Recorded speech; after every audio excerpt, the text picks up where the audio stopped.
Okay, we're looking at an inTech Horizon here. We're going to go through what we need to do to winterize it. There's three tools. It's very simple to winterize this unit. You need a hand pump like this. You need a ratchet or breaker bar with an 1 1/16 socket. And you need 3 gallons RV antifreeze. Alcohol free. Do not use anything that does not say alcohol free because it will damage the seals in the system.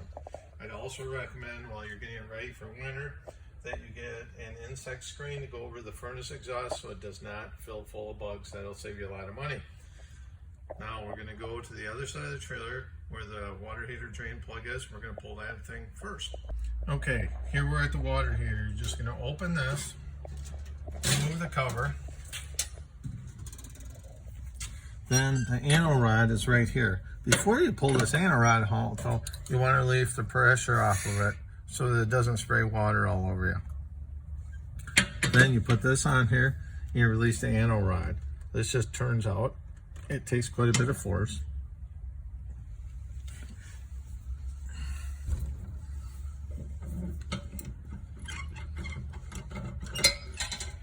It's not uncommon for it to look all decayed because that's what it's made for, is to dissolve this. Usually every year you do have to replace this anno rod. So that's all we got to do here. The water heater will self-drain. We'll go inside and see the valves we have to switch. All right, we're coming inside the trailer now. All the controls are underneath the mattress. I've already lifted this up so you can see it better. There's 2 panels that were here. I put pieces of tape on here so you can see the valves we have to turn. On the green tape here, this is the floor drain and the line that comes through from the tank. So we have to close this valve. That stops the water from coming from the tank. This drains the tank down through the floor. Now, this is a pump bypass. Okay, so we turn this, take this line off, this nut off of here, and stick this hose into the pump, into this gallon of antifreeze, so that the pump will suck the antifreeze through the system. Now, this is the other valves we have to turn with the orange tape on here.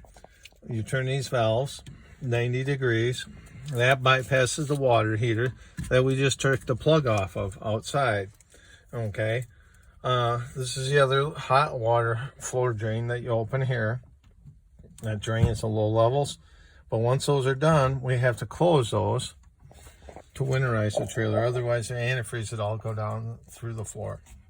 So this hose is going to be in this jug. We're going to go turn the pump on. It'll suck it through the system. We have to go and do the outside wash down, kitchen, sink, hot and cold water, toilet, shower, and make sure you run plenty of antifreeze through it so it comes in a solid pink color. And that's pretty much all you have to do.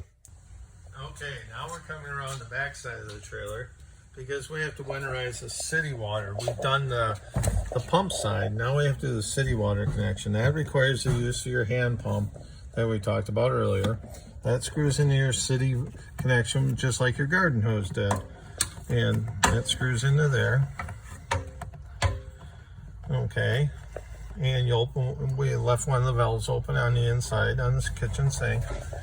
And you just put this into the jug of antifreeze and you just pump this up and down until you get a good solid stream coming out of the kitchen faucet. You can usually look through the window and see it doing that. And then you're all completed on your winterization. Okay, now we're getting ready to put the rest of the items away. The trailer's been winterized. There's a couple things. Again, highly recommended.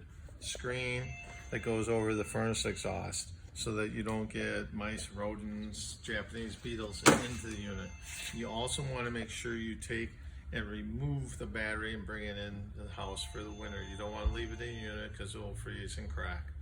Then the other thing you probably want to do is do something to deter rodents.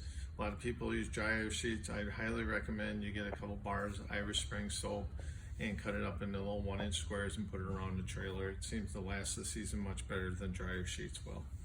And that should take care of it.